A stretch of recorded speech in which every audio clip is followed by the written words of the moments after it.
everyone, welcome back to Fozen's tutorial. Today I'm back with another chapter that's labor welfare.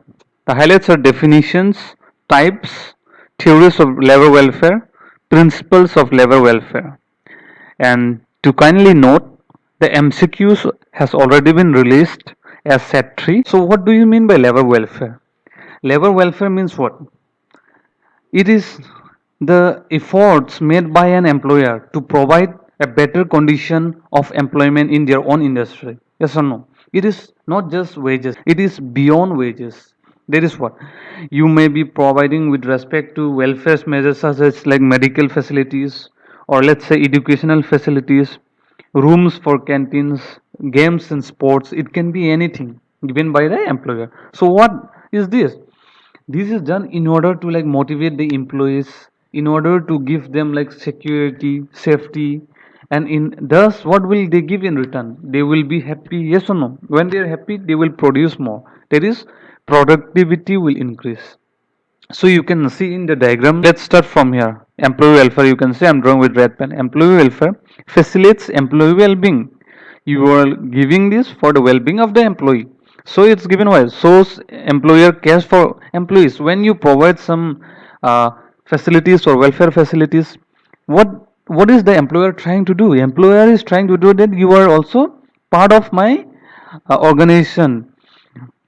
You are my own and I care for you. So they are trying to show this through what? Labor welfare.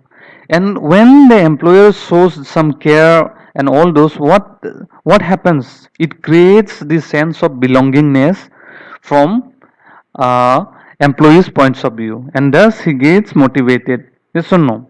And this motivation will what? It will like make him more like happy, and it will like create a good relation between the employer and employee. When there is a good relation, do you think employee will leave the organization? Of course not. He will be working more for his organization, and thus it will what?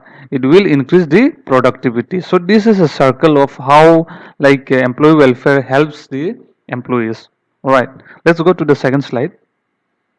It's a brief discussion of what are the definitions. Like I have said definitions here. So let us see what are the definitions. Like you can see, welfare includes anything that is done for the comfort and improvement of employees is provided over and above the wages. See, it is beyond wages. And there has been different definitions given by different authors. So it is author James Todd. What did he say?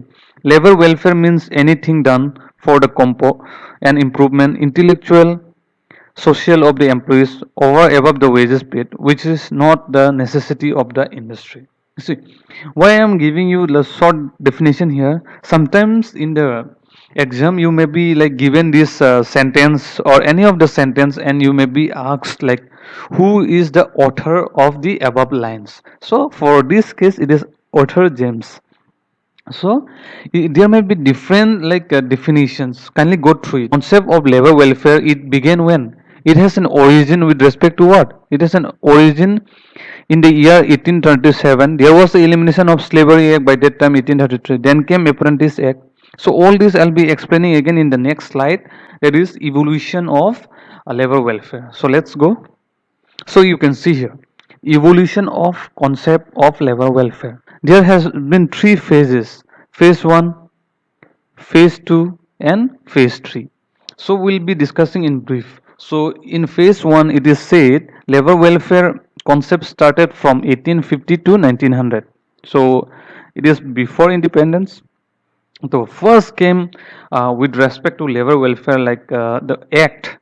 So what is that? The Apprentice Act 1850. This was the first it has come. So what did it do was it helped poor children to learn trades and crafts.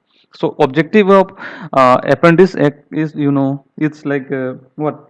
Giving like practical training to all the like graduates or diploma holders. Yes or no? And then came Fatal Accident Act 1853. Here what did they do was they have like introduced new concept of like compensation to families of the workers who lost their lives.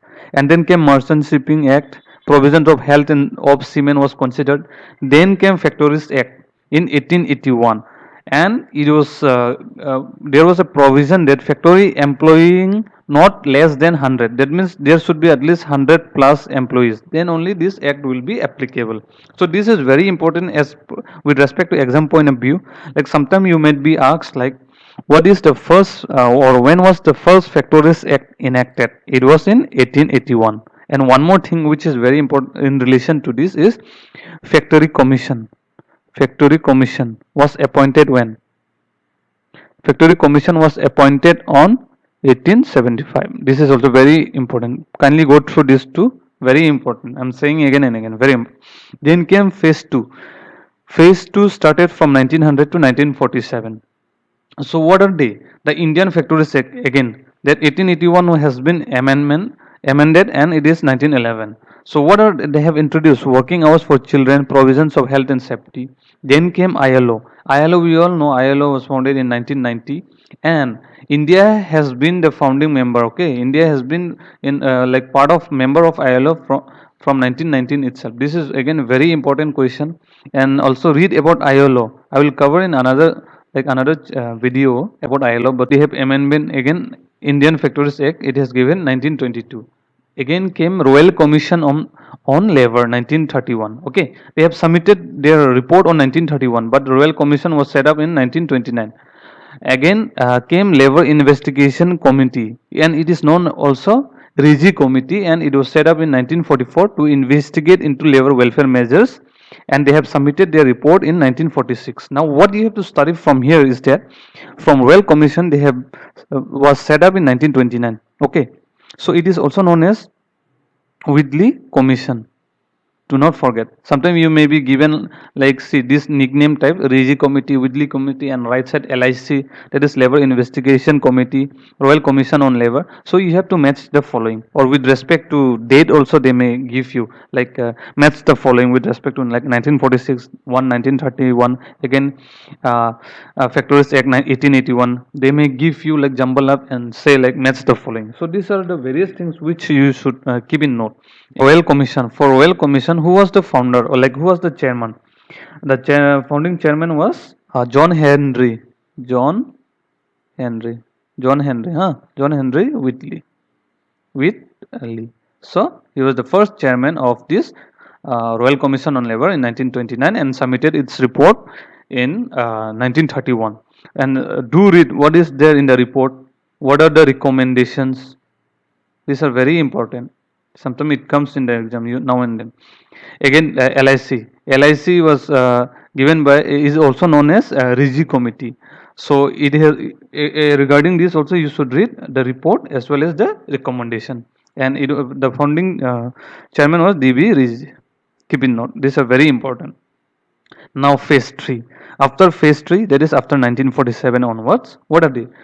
Factories Act came, that is 1948 till today. This, and here they have changed one thing from last time, that is applicability. It is 20 or more for without power and 10 or more with power. And then came Mines Act, and there are various labor laws and so on. I won't go on mentioning here. You kindly go through it, but I have just given you the tips of what are the important things you have to like study. So basically, what I'm saying is, I'm giving you all these lectures not just to make you understand or make you like expert in exam, but it will give you tips like how to study, what to focus, all the important points, because see, everybody has nowadays like access to internet and everybody has books to read. So but the proper format is not given anywhere, and also the what are the resources or study material you should focus on. So from here, like phase one, also you have got lots information. Phase two again, then phase three, which we know like labor laws and various. Regarding these three important committees, this is very important. Has been constituted before and after independence to inquire into condition of workers in India, especially in India, which we have already discussed. Why? It was to give suggestions to government so as to enable them to formulate labor policies. See, in India, there are lots of labor policies, and it has come with respect to, and lots of amendments will be taking place with respect to every year. If you do not believe, go to the internet and just type amendments in labor welfare or amendments in labor laws. There will be lots. Each year they keep on updating. For example, recently they have updated this compensation act 1923. That is minimum wage ceiling is now rupees 15,000 with respect to with effect from January 3rd. So 2020. So they have keep on updating all this. All right. So what are the three important things? It may be asked in questions also in exam. So that is Royal Commission on Labor, Labor Investigative Committee or Investigation Committee. This is known as Whitley Committee. First one, which we already discussed. This is known as Rigi Committee. All right. And National Commission on Labor. See, this is very important again. There are two things. First, National Commission on Labor. It was by whom? PB Rajendra Gatkar. Rajendra Gatkar. Do read. Justice PB Rajendra Gatkar. And it was set up in when? 1966, and they have submitted their report in 1969. Again, read the reports and recommendation also. All right. Again, second National Labour Commission was set up in 1999, and report submitted in 2002 by whom? Ravindra Verma. Kindly read it. Under the chairmanship of Ravindra Verma. This is again very important. So, four MCQs may come from this. For example, Royal Commission on Labor, when was it set up, or when was its report submitted, who was the chairman, so all those things, and what is its another name, like Whitley Commission. Again, Labor Investigative Committee, what was, when was it established, who was the chairman, and when was its report submitted. Again, with respect to National Commission on Labor also, there are first, second, and who. So kindly go through the internet also, or else post this video and read through it. All right, going to the next. Now, for labor welfare also there are different concepts. All right. So labor concepts, like in basic will go. There are four concepts. It is known as total concept. It is known as social concept. It is known as relative concept, and it is known as positive concept. Sometimes you may be given the answers like this: 1, 2, 3, 4, and right side is all four concept, and you have to do like match the following. Or sometimes you may just be given the definition and find out which one is the total concept or which is social concept. All those. All right. So the total concept means what? It is desirable state of existing involving the physical, mental and social well-being. So it is desirable state, like the state of existence of mental, physical and social well-being of an employee is known as total concept. And welfare connotes at least minimum desirable condition.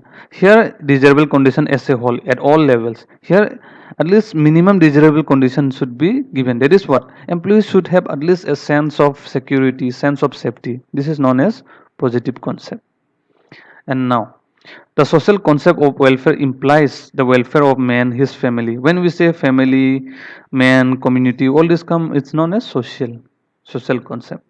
The relative concept implies that welfare is relative in time and place. That means it is dynamic and flexible. What does it mean to say? It differs from time to time, region to region, industry to industry, country to country, depending upon the value system, level of education, etc. So, for example, let's say welfare facilities at VEL, okay, VEL, let's say, or ONGC, somewhat might be similar, but there will be some differences. If we don't know, just check out. Or let's say welfare facilities in Google will be different from welfare facilities at ONGC, or welfare facilities at private company will be different from government company, or welfare facilities in India will differ from USA. So these are the various concept what is relative concept talks about. Now, earlier we have missed one line, that is objective of labor welfare. Now, what is its objective? We have already discussed, but still, it is to improve the working conditions. Why? In order to improve the productivity of the enterprise. And it is logical. When workers are happy or when they are provided all the like facilities, what happens? Their productivity will increase because level of motivation, level of satisfaction will increase. Yes or no? Now, labor welfare implies the setting of minimum C, which already this is known as positive concept. Alright. Now going to the next. So we have read what are the objectives and everything. So with this, I will like conclude for today here, and I'll be releasing the next part, that is part 2. Kindly go through that also,